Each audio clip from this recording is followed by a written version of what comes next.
ये माल जो तू आसाम और यूपी भेज रहा है तगड़ा है ना? तगड़ा क्या सरकार, ये नंबर 1 फसल है, नंबर 1। अरे 25 मीटर दूरी पर जाती हुई गाड़ी को ये ऐसे उड़ाता है।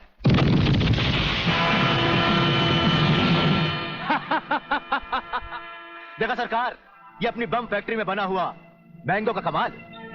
यूपी और असम में आतंक फैलाने के लिए ये माल तो ठीक है, पर मुझे वो माल बता जो ब्रिगेडियर सूर्यदेव सिंह को उसकी गाड़ी के साथ जलाकर उसे राख कर दे। वो भी तैयार है सरकार।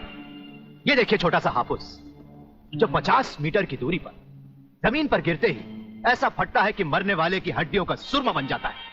ये देखिए।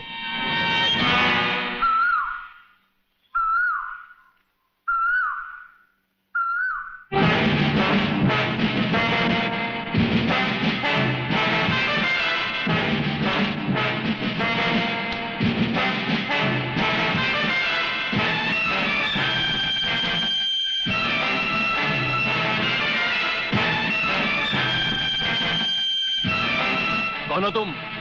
लगता है बब्बन मियां ने कल रात अपनी आंखों में सुरमा नहीं लगाया, जरा कम दिखाई देता है। ब्रिगेडियर सूर्यदेव सिंह? हाँ, ब्रिगेडियर सूर्यदेव सिंह। बब्बन मियां, हमें तो उसी के हाथों से मरना है जिसने हमें इस दुनिया में पैदा किया। तुम सब अपने आप को हमारे हवाले कर दो, वरना तुम्हारा बनाया हुआ आमों का बागीचा तुम सबका अपने हाथों से बनाया हुआ कब्रिस्तान बन जाएगा। तो आओ आगे और पकड़ लो मुझे, मगर इतना याद रखना कि जहां तुम खड़े हो उस पेड़ से लेकर मैंने अपने चारों तरफ माइंस बिछा रखी हैं। अगर इसके अंदर तुमने पैर रखने की भी कोशिश की तो तुम्हारे चीचड़े उड़ जाएंगे। यकीन नहीं आता तो ये देखो।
जीवनलाल टंडेल, प्रलयनाथ को इतना बेवकूफ मत समझो।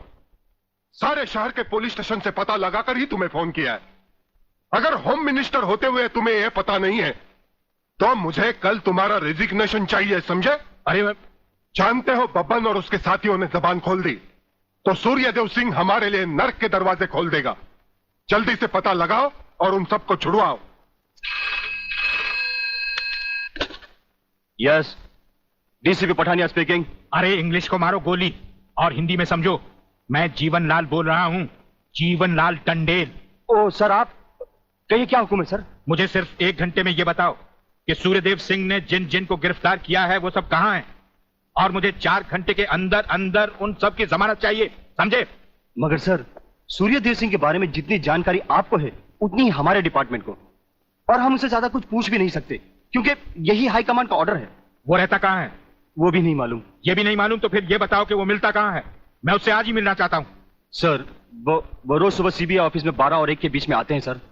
सर, ये लिस्ट उन लोगों की है जिन्हें आपसे मिलना है।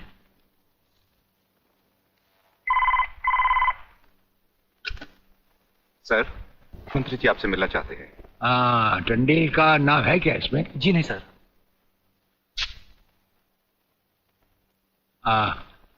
आज तो हम अपना 1-1 मिनट दूसरों को दे चुके हैं, दम लेने की भी फुर्सत नहीं होगी। ऐसा करो, मंत्री जी को कल दोपहर के बाद की कोई भी अपॉइंटमेंट दे दो। Okay sir. Sir, you can't meet him today. अरे अंग्रेजी को मारो गोली। और हिंदी में समझो, इस राज्य के मंत्री से मिलने के लिए उसके पास वक्त नहीं है। मैं पूछता हूँ वो हमारी खाता है या हम उसकी? इसमें आपकी और हमारे खाने की बात कहां से आ गई? ओह, तो ये है ब्रिगेडियर। आप यहां अचानक आप पधारे हैं और हम आज का सारा वक्त औरों को दे चुके हैं।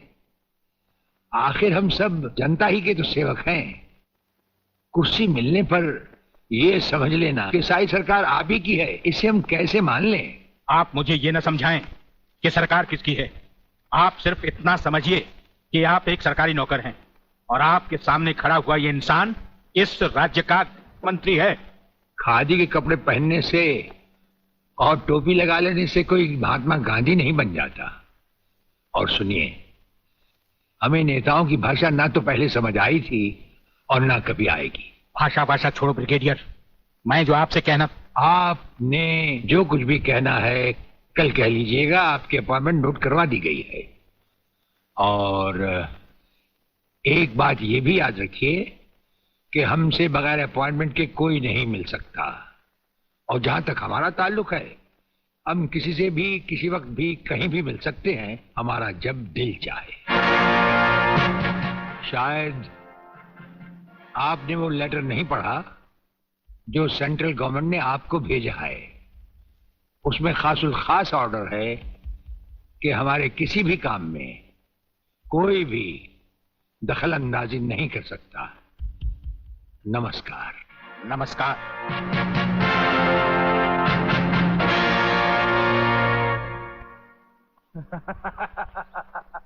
रियली?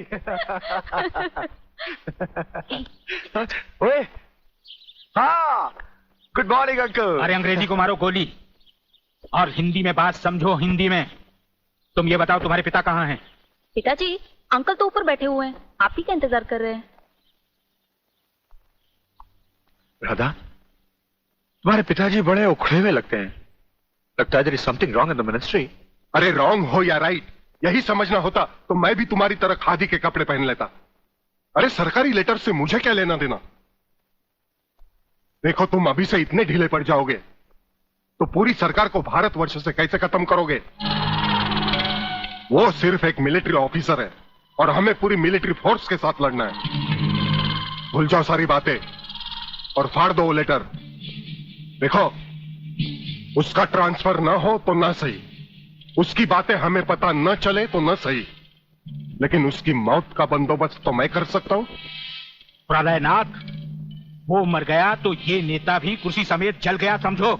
वो मरेगा भी और तुम कुर्सी के साथ जियोगे भी। आप किसकी बारी जनरल साहब? ब्रिगेडियर सूर्यदेव सिंह की।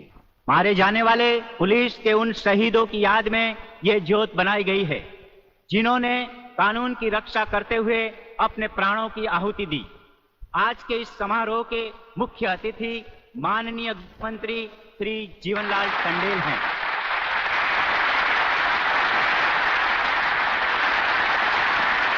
और इस ज्योत का उद्घाटन एक महान योद्धा, परमवीर चक्र विजेता ब्रिगेडियर सूर्यदेव सिंह के हाथों से होगा।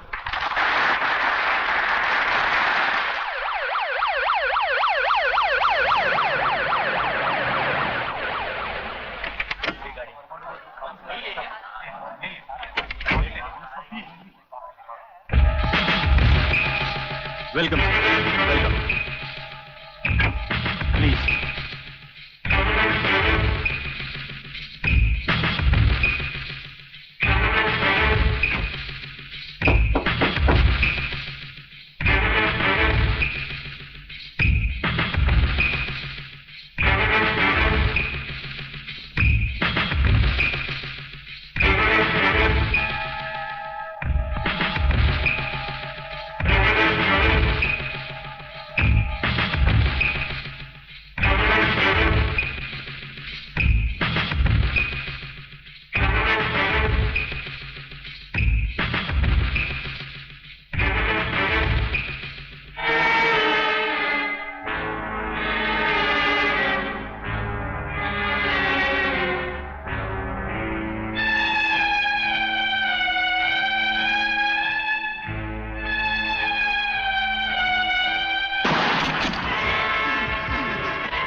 फायरिंग का ऑर्डर क्यों दिया सर?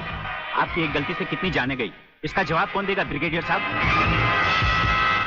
मिस्टर तिवारी, इसका जवाब अब ब्रिगेडियर को ही देना होगा, और वो भी अदालत में।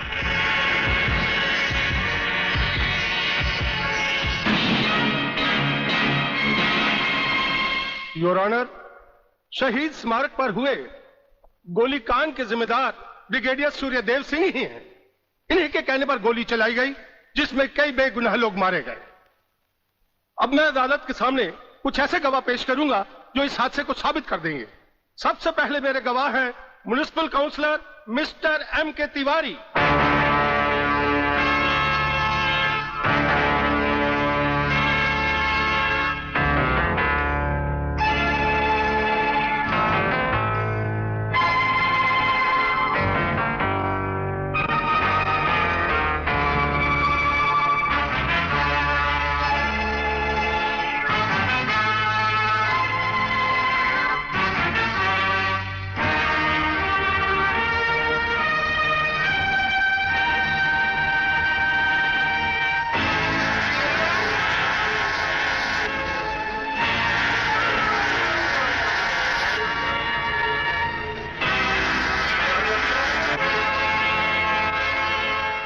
योर ऑनर, अब हमारा आखिरी एक ऐसा चश्मदीद गवाह है जिसकी सच्चाई पर कोई शक नहीं कर सकता, और वो है इंस्पेक्टर शिवाजीराव वागले।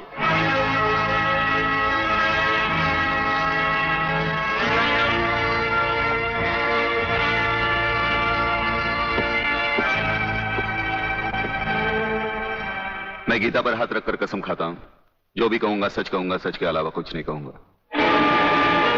जज साहब, शहीद स्मारक पर जो भी कुछ हुआ मेरी आंखों के सामने हुआ। मुझे इस बात का ताज्जुब है और अफसोस भी है कि ब्रिगेडियर सूर्यदेव सिंह जैसे जिम्मेदार और सुलझे हुए अफसर ने ऐसा कदम क्यों उठाया जिससे निर्दोष लोग मारे गए। इस हत्याकांड के जिम्मेदार ब्रिगेडियर सूर्यदेव सिंह ही हैं।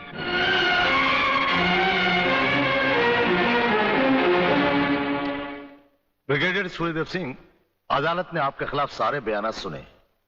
आप अपनी सफाई में कुछ कहना चाहेंगे या आपका कोई वकील है? हम अपनी डिफेंस खुद करेंगे, सिर्फ आपकी इजाजत चाहिए। इजाजत है? आप गीता पर हाथ रखकर कसम खाइए, जो भी कहेंगे, सच के सिवा कुछ नहीं कहेंगे। जज साहब, क्या अदालत को यकीन है कि गीता और कुरान या बाइबल जैसे पवित्र ग्रंथों पर हाथ रखकर जो गवाहियां दी जाती हैं वो सच होती हैं? अगर इन कस्मों के बावजूद भी गवाह सच नहीं बोलता तो फिर अदालत में इन पवित्र ग्रंथों का अपमान किस लिए जज साहब?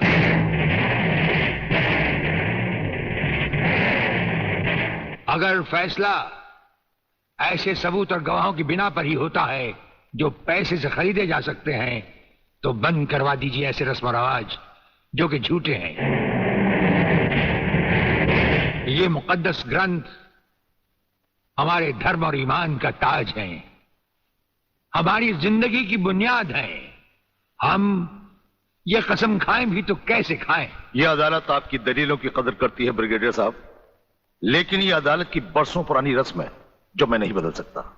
तो फिर हम भी अपने ज़मीर के खिलाफ नहीं जा सकते, चाहे वो अदालत हो या जंग का मैदान। आप अपना फैसला सुनाकर अदालत की रस्म को पूरा कीजिए। तमाम सबूत और गवाहों के बयानात को मद्देनजर रखते हुए यह अदालत इस नतीजे पर पहुंची है कि शहीद स्मारक पर बेगुनाहों पर पुलिस ने गोली ब्रिगेडियर सूर्यदेव सिंह के कहने पर चलाई। इसलिए यह अदालत ब्रिगेडियर सूर्यदेव सिंह को 1 साल कैद की सजा सुनाती है।